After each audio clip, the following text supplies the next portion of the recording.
God is so patient with us, right? Like he gives us time to really build our relationship with him. And it's just funny, like, if we would have been on an interview together in 2018, I'd be like, oh yeah, like this has been my journey so far. And I probably would have told you at that point, like, I'm so happy with where I'm at. And now I look back and go, dang, like that guy had a lot of work.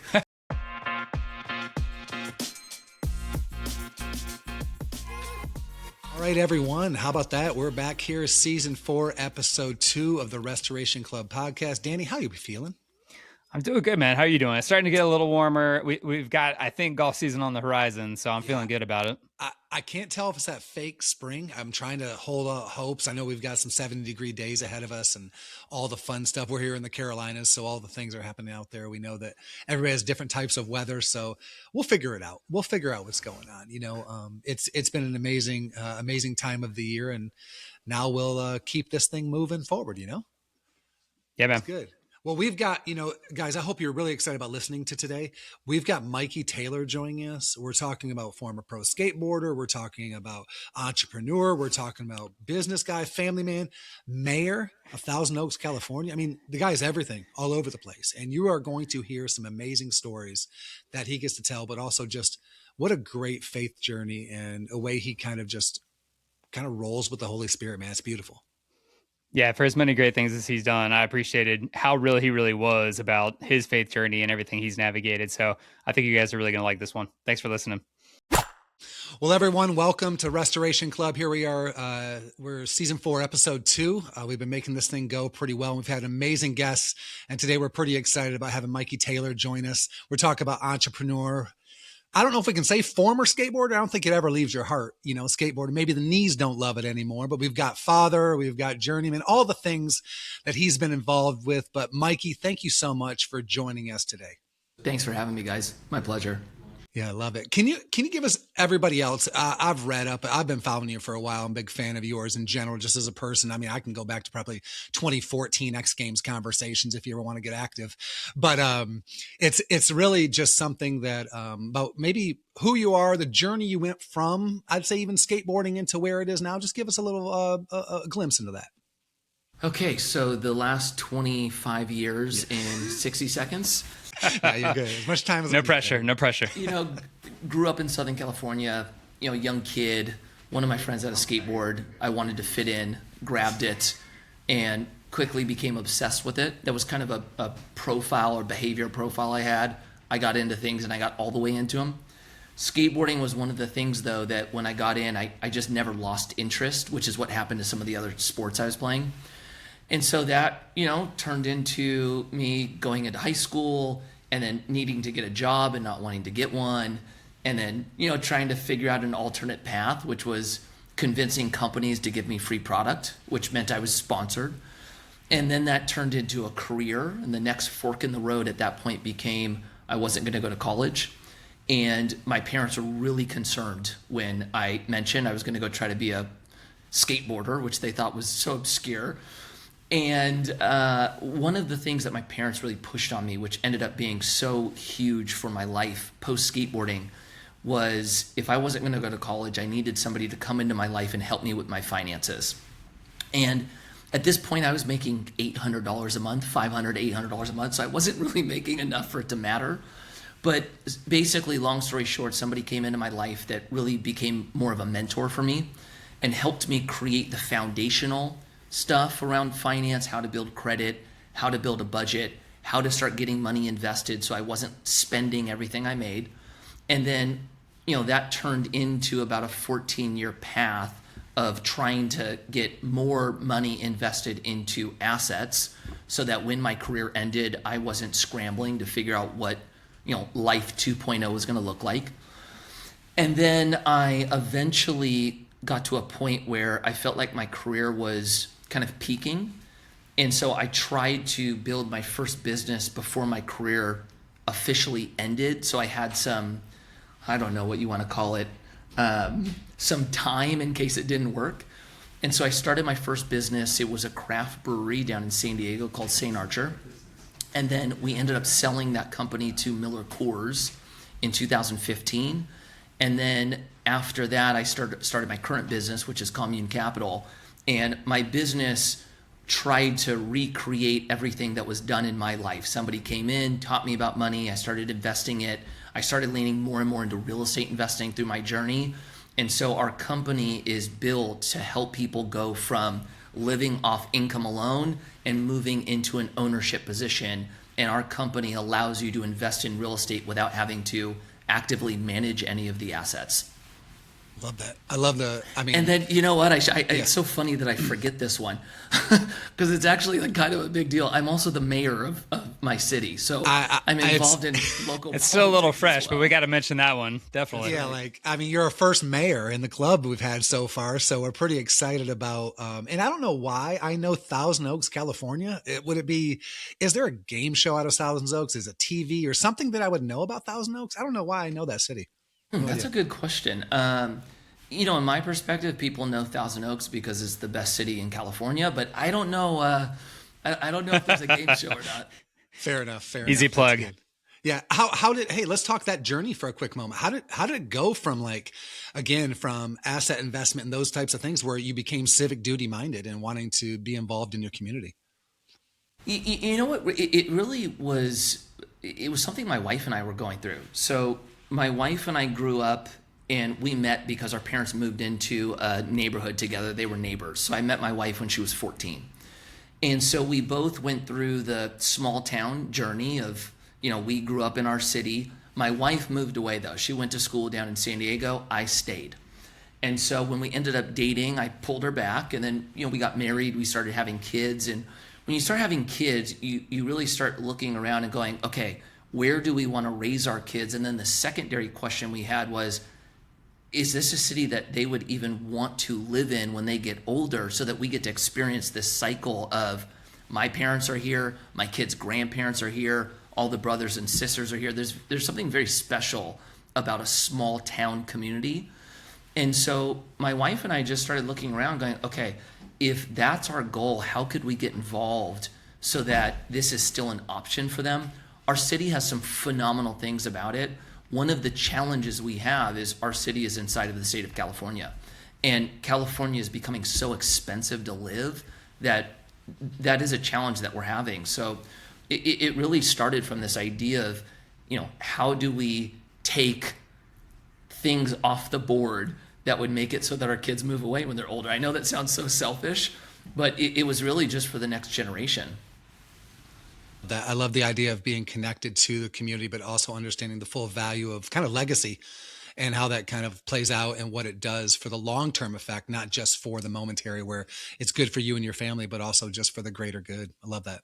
Well, yeah, and I feel like too, like what some of the things that I am going through in this life cycle, there's a lot of other families in my life cycle as well. And so one thing I do know that we all have in mind as parents is, what's this going to look like for our kids? And so I think that was what resonated with the community when I was elected, was my vision of what I want to accomplish for the next generation was in line with what they wanted to accomplish as well. Love it. I have to jump in real quick. Clearly, I missed the striped polo Navy windbreaker memo. So anybody watching this, that's on me. That's on me. Yeah, Ryan and I woke up with the same mission. Kismet. Let's wear some golf attire, and if we get a call by the end of the day to meet somebody at the range or at the course, you're ready. We're available. Hey, in our house we say stay ready so you don't have to get ready. You know what I mean? That's exactly how it is. And Mike, you talked about, and let's pause for a moment just because you talked about family. It's very important for the world to know you have a brand new baby in the house, and it's an amazing journey. If I'm not mistaken, 5 children. Am I right on that? We had number 5 about 2 weeks ago. Yeah, incredible. Congratulations. Thank you. It's got to be an exciting journey, especially raising. The oldest is how old? 13. 13 down to months now. Here we go. Yeah. Weeks. We're still in the weeks. Yep. We're actually in days. I think we're at day 10. Day 10. You're trying to figure that well. Kudos to your wife for being amazing for doing that. Danny and I love our families so much, and we know our wives are honestly backbones to everything that we get to be a part of and do. So we honor your journey of involving not only yourself in making moves, but also helping your own children and your family kind of make these positive impacts in the world. So it's beautiful. Right. Thank you.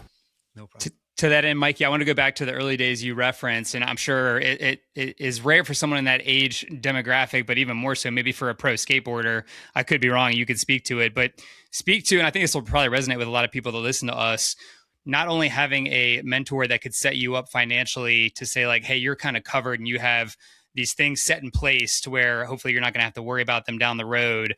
But speak to, was it maybe some of that obsessive personality into skateboarding to not only know that you were covered, but to actually have the building blocks to kind of build what would become obviously a role in helping other people understand how to set themselves up financially? So, is the question like, what did it feel like to have that in place? Yeah, to have a mentor that was not only willing to kind of set you up, but also kind of give you that practical skill set that you were going to be able to grasp and then you utilize yourself. I feel like people in that age demo and going forward would probably rather have peace of mind of just like, hey, these things are set, but I'm not necessarily obsessive, or I don't want to lean into them to really understand how I can do this for myself and then add that value to others too. Yeah, I would say for me, like finance was always something that I never felt like I was taught. Like, it's the one thing that we all have to go figure out. How do we go make money? And then secondarily, what do we do with that money afterward? The way I can explain it, that when I was a pro skateboarder, all of my income came because I was relevant as a skater, and the companies that paid me were my sponsors. And there was something that like I felt at the core that my sponsors held all the control to my future. And I just didn't like that feeling. So I was trying to figure out how I can take the control out of the sponsor and put it into at least my hands. And probably what that would be like, if I gave it an analogy to somebody who's not a pro athlete, is if all of your future is dependent on your employer, I wanted to take control away from my employer and put it into my hands. And the way that I did that was through owning assets. And so in the beginning, it was very basic. It was investing in the stock market. It was building out my retirement accounts. And then it started, becoming investing in real estate and then starting businesses. And that was something that I got to experience the fruit of when my career ended, where most of us as skaters, we make money. And if some skaters are smart, usually the next step is we just save money, but we don't invest it. And then, the career ends and we naturally start spending the money we have saved. And then all of a sudden we have to kind of scramble, go, what the heck do I do? My experience was so different. My career ended basically overnight and I didn't have to scramble. I had the luxury of going, okay, what would I like to do now? So I had an option on the table, and that was huge for me. So once I experienced that, I just wanted as many of my friends as possible to experience it as well. Love that. I love it. It's funny. Like Danny's an entrepreneur, has his own company. I, as of yesterday, have just announced a retirement. We're kind of setting ourselves up for like the longevity. We understand the entrepreneurial spirit that it takes to kind of be prepared, focused, diligent, and make those things happen. Because if we didn't have people come alongside us, we probably wouldn't be in the position we are to be able to make kind of the necessary impact in this world that we really want. So I think it's great that you've from that early time. And again, I think it's important to mention that you had that mentor. That was the first thing you mentioned, that relationship value that it has. And in particular, we see the lens of seeing it from the relational impact of the value that it does for men and where it's needed, because so oftentimes men don't really open up. They don't share. We've kind of dialogued that a lot in this podcast, in this space, but for you to identify that at such a young age and see it and say, okay, I need that. And Danny mentioned it earlier, in such a practical way. Yeah. It's like that mentorship was, what could you define maybe or identify from that early time with that mentor that you would say that really like kind of opened my eyes to something? Okay, so the how some of this was just like blessings given to me, right? Like, number one, I had my parents that were concerned about me not going to college. So my parents like, we want you to do this. For me, there was a fear element, to be honest with you, where when I grew up, I completely believed that if I did not go to college, I couldn't make money. And so I felt like because I was stepping into trying to become a pro skateboarder and not going to college, I was saying no to what I thought my life could become. And so there was a fear element for me of like, okay, if I'm doing that, how do I protect myself? And fear can, it's interesting because fear can be a powerful action item. I don't think that's where we should be, though. It's just that's where I was at that time. Now I try not to be led by fear, but I can't tell you that that wasn't what drove me in the beginning. And then I think, looking back, what I really saw was God's hand in where he was taking me. And, thank God I just took the steps and just went, okay, let's do this. Some of the things that really blew my mind in the beginning, it was one question that my mentor asked me, and it was, at what point do you want to decide that you don't have to work? And I was a skater at this point, so really what he said was, when do you want to stop skateboarding? And I looked at him and I was like, never. And he's like, okay, well, because you're going to have to, what age are we going to pick? And so I went, okay, let's say I have to retire at 34. And so he went, okay, you got 14 years. How much do we need to have? How much money do we need to have coming in that you're not working for in order for you to just step away? And once he gave me that idea, I actually had the end goal in mind, and then I could actually figure out what the pathway to get there was. So it really opened my eyes to really put down a plan to actually execute on, instead of just saying, oh yeah, I want to become financially free, or I'd like to retire. He helped me build out the practice of, when do I want to retire? What is it going to take to get there? And then I just had to focus on the steps to achieve it. Mike, you've started to hit on it a little bit. I'm going to shift gears slightly. I've seen you online talk about how that period, maybe even 13 to 18, you were in the church, and I guess your wife was as well. You've noted, maybe having a certain perspective towards you being a skateboarder in the church, and how maybe that didn't necessarily align with, fully pursuing God. What was kind of the unlock, or what was the timing in that journey of you personally, and then you and your wife deciding that was going to be a priority moving forward for you? You know what? It's changed over the years. I think when I was younger, what I was trying to figure out when I was young was actually very simple. I grew up in a community that had a pretty big Jewish community in it. And so half of my friends celebrated Hanukkah, half of my friends celebrated Christmas. And I remember being 10 years old going, why do you celebrate this and we celebrate that? And I asked my parents and they didn't really have an answer for me. They're like, oh, we just celebrate Christmas and they just celebrate Hanukkah. And then I had one of my friends actually invite me to a camp. That was a Christian camp. And then I got to hear all about, God and Jesus, and then what Christmas actually is. And I went, oh my gosh, this is so cool.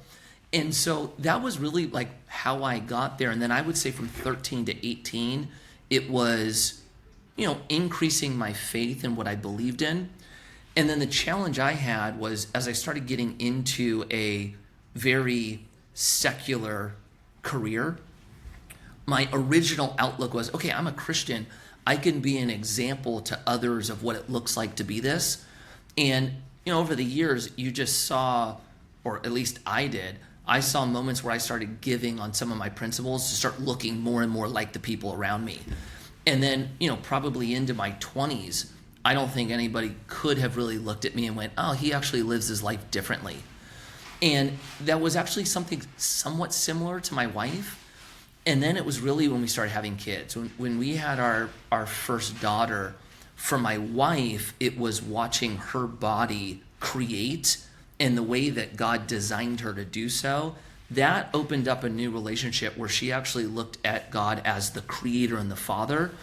For me, it really came into identity. So when my career ended, my skate career, I went into a full-blown identity crisis. And I felt like I didn't know who I was. I felt like all of that was lost. I felt like the natural optimistic person and happy person I was just completely muted. And so I went through a journey of trying to find myself again.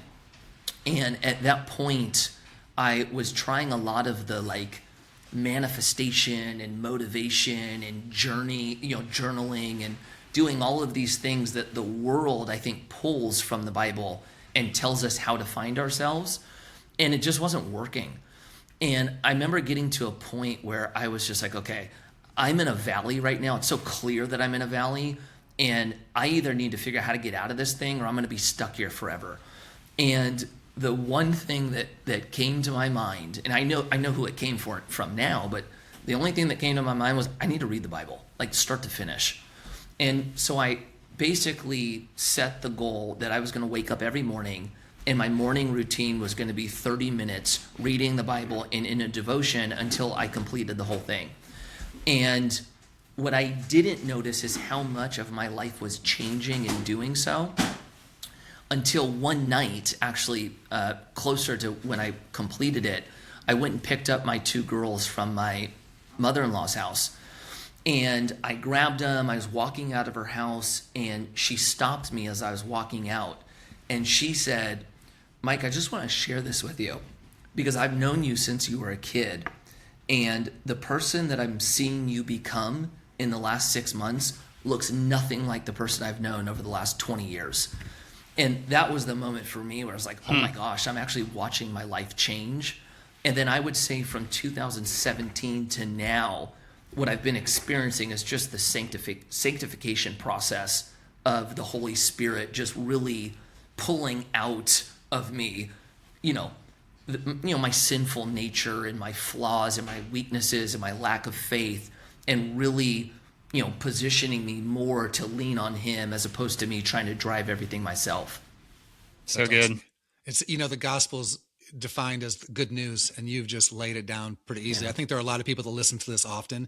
We've had conversations with different people in different layers and all across the gambit, but sometimes it is just understanding that you're not going to be the saint on day one. It is a process. Like the progressive sanctification is something that comes and gets developed by an intimate relationship. It's like we're changed completely by that. And I think that's something that sometimes people want such a quick fix.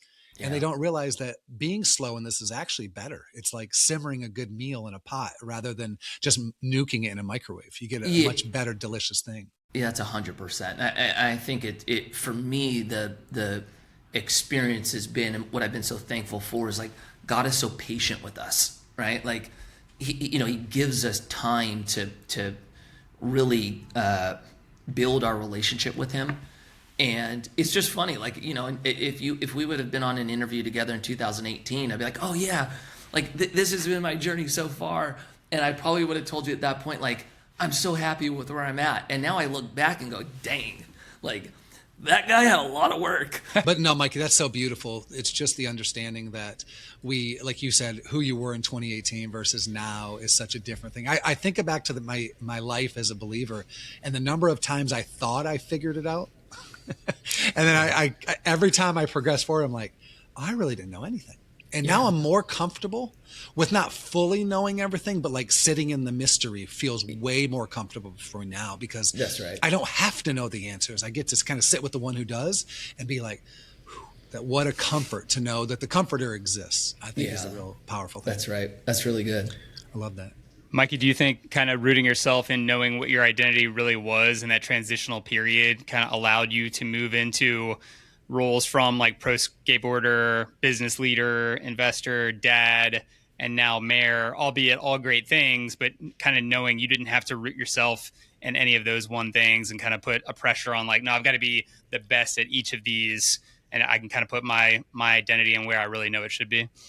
Yeah, I would say the process for me was when I was skateboarding, like I viewed myself and my identity was I'm a pro skateboarder. Like that's what I am. That's what I'm built for. It's what people know me as.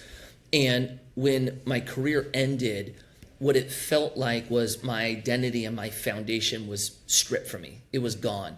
And that pain was so intense and that, discomfort was so real that my framework at that point was I need to build a foundation that cannot be taken from me.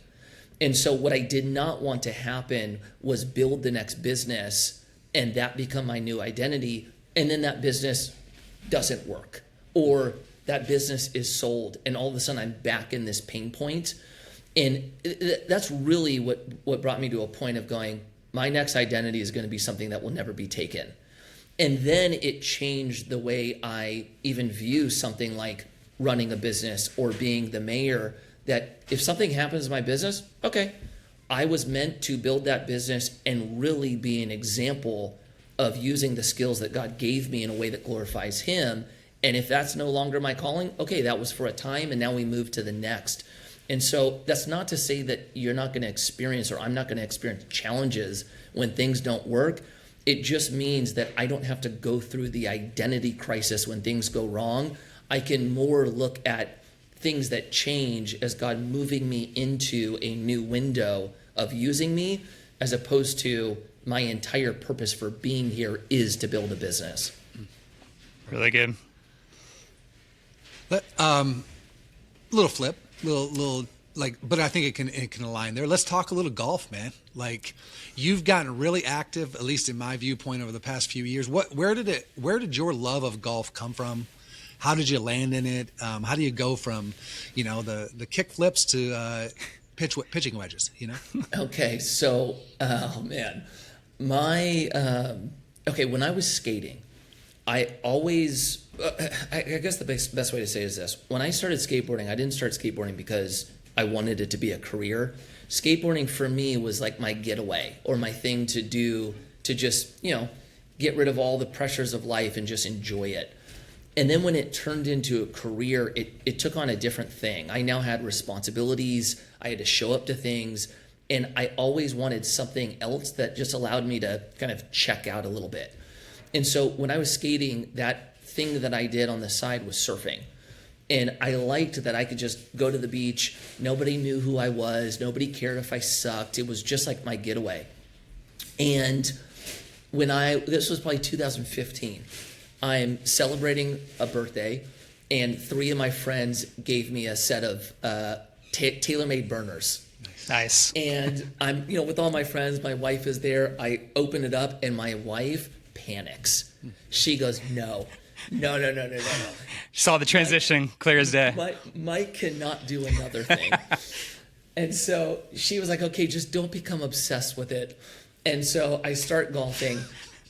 I'm starting to get into it. Skateboarding ends. And so my career ends, and golf kind of just became the thing that I could focus on. I could go to the range. I could hit balls. I could not think about business or anything. And what I noticed was, for skateboarders, we typically are obsessive. We really like repetition. So the process that you have to go through to get good at skateboarding feels very similar to golf. You sit in your garage, you try to learn how to ollie every single day for 2 to 3 hours for 6 months. And then all of a sudden you can ollie. And then you have to do that again and again. Going to the driving range and trying to figure out how to hit a golf ball is sitting there over and over and over. So a lot of skateboarders get into golf. And then the part that I really liked about golf was the mental kind of challenge of it, of like having to keep yourself composed every single shot for 18 holes to try to get to a good score. And then I really like the relationship aspect of golf, where I can invite people out. I could spend 4 hours with them. The time that you get to like really build a relationship is amazing with golf. And then it just became, I became obsessed with it. You can definitely say that. And so now, it's business, mayor, father and husband, and golf is that 4th tier. Sicko, we call that, golf sicko. Yeah, that's right. That's awesome. That's right. Does being mayor lend itself to any meetings out on the course yet, or not quite? Mayor doesn't, but my business does. So I do a lot of, if I want to build a relationship with somebody who's looking at investing with us, build a relationship with maybe a broker who's sending us deals, anything like that, it's so good for what I do on the work side. So I do play a lot of golf because of my business. The mayor side, sometimes I get invited to like golf charities. That might be the only one. Hey, perks are perks. Yeah. Yeah, that's right. Transitioning from skateboarding, I've seen you online. Has that activity allowed you to maintain relationship like you kind of spoke to with guys like a P-Rod or Sean or others? Yeah, you know what? I still have a lot of relationships in the skate world just from being in it for so long. And then now it's interesting because when I moved out of skateboarding and into, building a business in the investment world and then, creating content around investing, that wasn't very well received in the skate industry. And so I kind of felt like, okay, nobody from the skate world really cares what I'm doing. But now it's actually really cool. I have a lot of pros now who are younger than me, and they're sending me messages like, thank you for paving the way to show me what to do after skateboarding. And I've, without even realizing it, there's definitely a mentor aspect that happened. And so that's just something that it has been really cool to be, to experience. I love that reciprocal nature of you had a mentor, and now there's this mentor aspect that you kind of get to journey in different levels in different ways. That's really a cool thing. Yeah, that's been really fun. So you're talking about a decade of becoming newly obsessed with this sport that we love. I saw, and we've actually talked to our last guest about this as well. I saw you made a trip to Bandon. How was that, and how does that compare maybe to some other courses you've been able to play? Oh man, for the golfers on here, Bandon is like such an amazing all-in experience. I've done it twice now, and it's basically, what would you want to call it? Disneyland for bros. Like, you basically go there. The golf is unreal, but the total experience they have nailed. So you can say on site, the restaurants they have are phenomenal. The courses are stunning. The overall, like, you land, you golf your brains out for 4 days and you fly back is just amazing. And the cost of it is actually like pretty in par. You're not going to Pebble and spending $3,000 for the weekend playing maybe 1 round, 2 rounds. You get 8 rounds of golf for that with a flight. So it's probably the best bang for your buck golf experience out there. I'm going to clip that and send it to my wife. So I'm excited about the easy sell for the future. Do you have what was your favorite course out there? Like, did you have one that you were like, oh, that one really sat to me well? Yeah, Trails is my favorite out of all of them. I love Trails. It's such a fun track. And then probably from there, I would say, Bandon or Pacific are probably the next in line. First time I went there, Old Mac, I did not like. I was like, what am I doing on this track? Yeah. Second time back, that was actually one of my highlights. So the golf is incredible.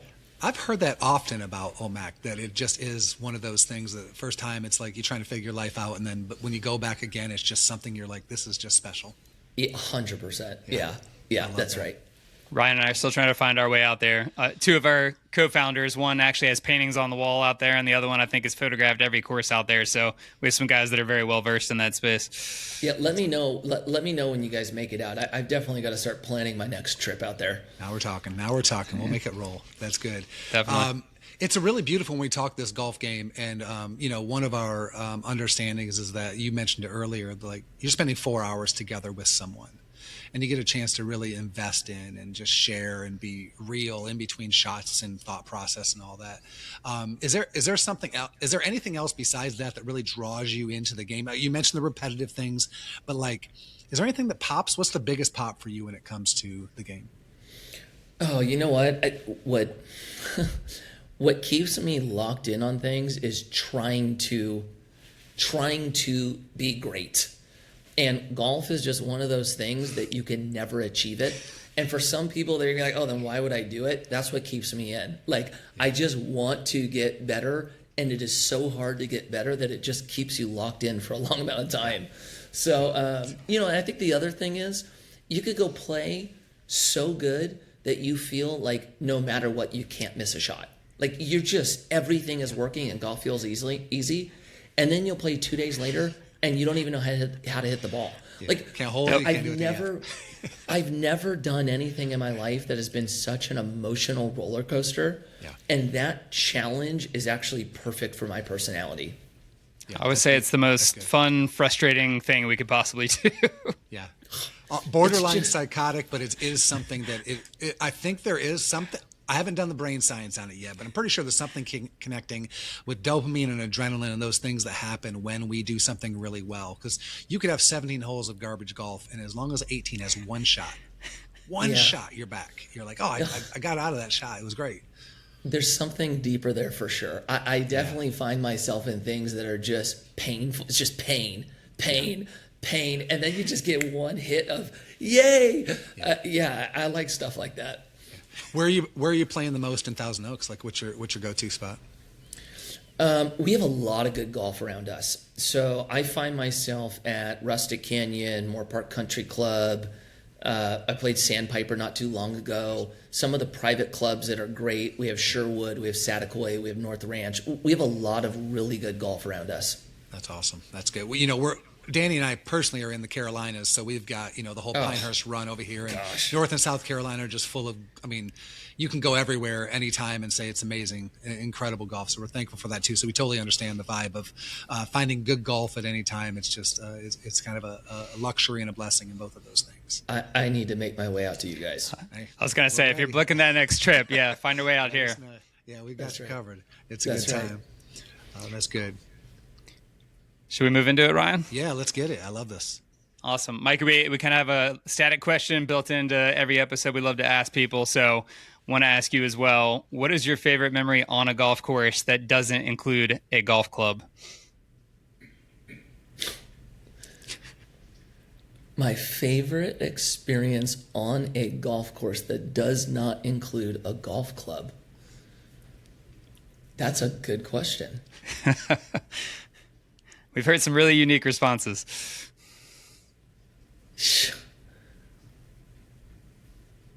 That's a good question.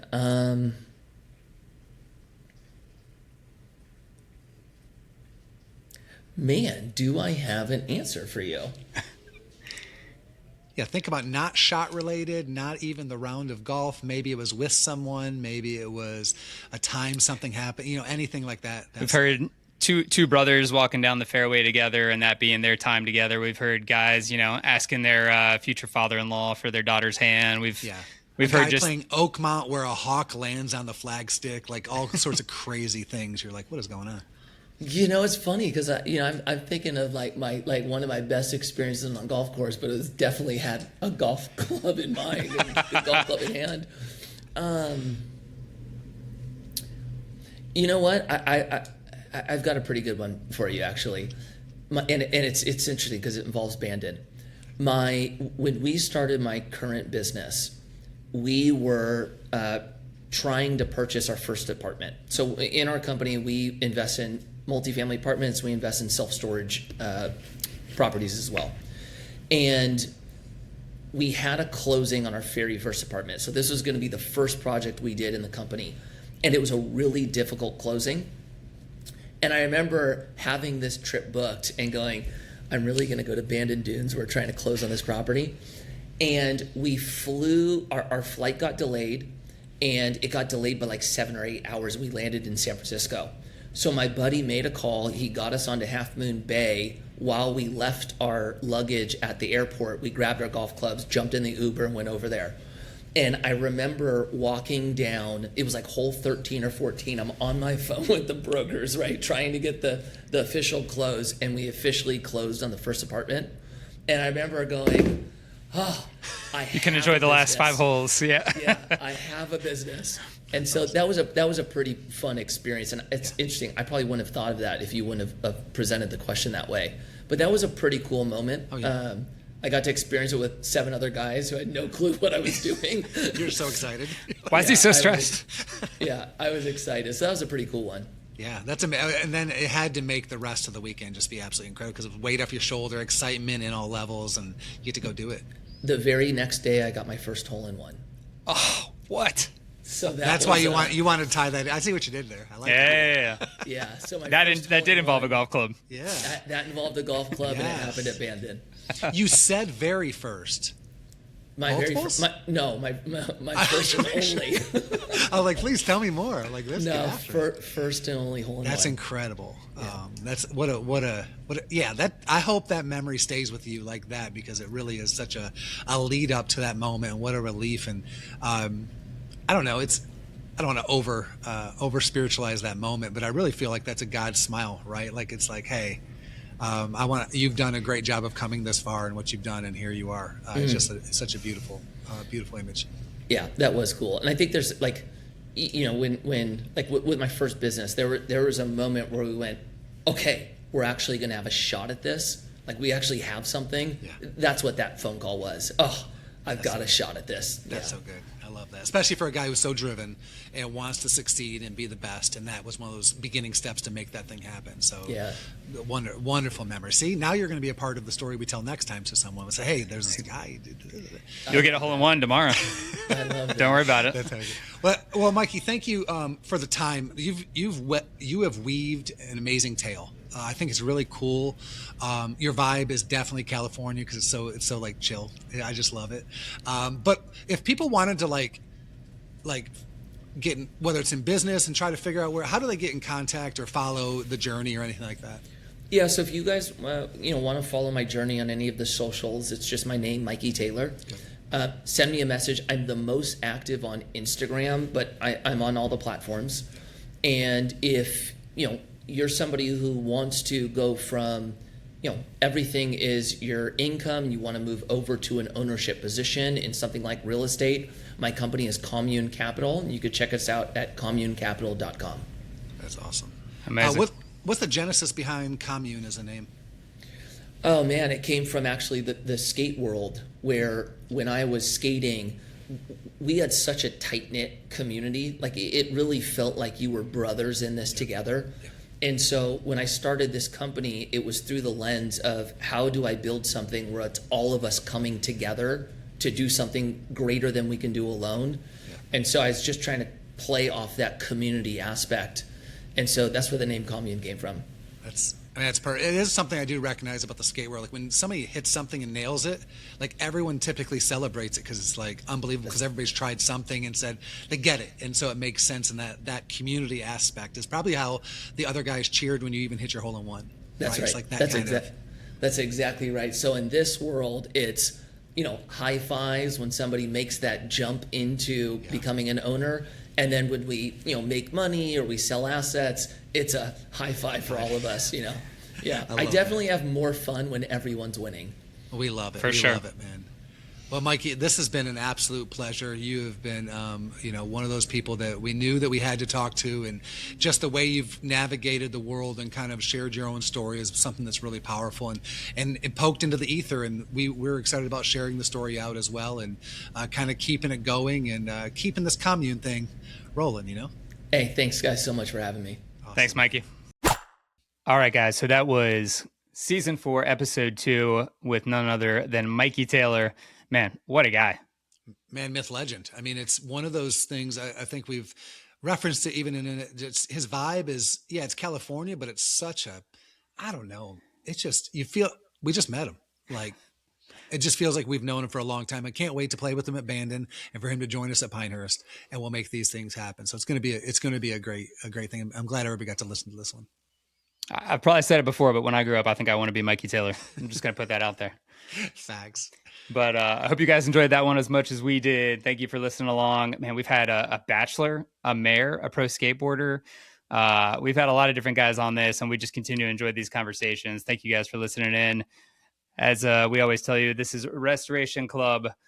You can find us at restoration.club.co and restoration_club on Instagram. Thank you guys for following along. Until next time, Ryan, keep swinging. Keep swinging.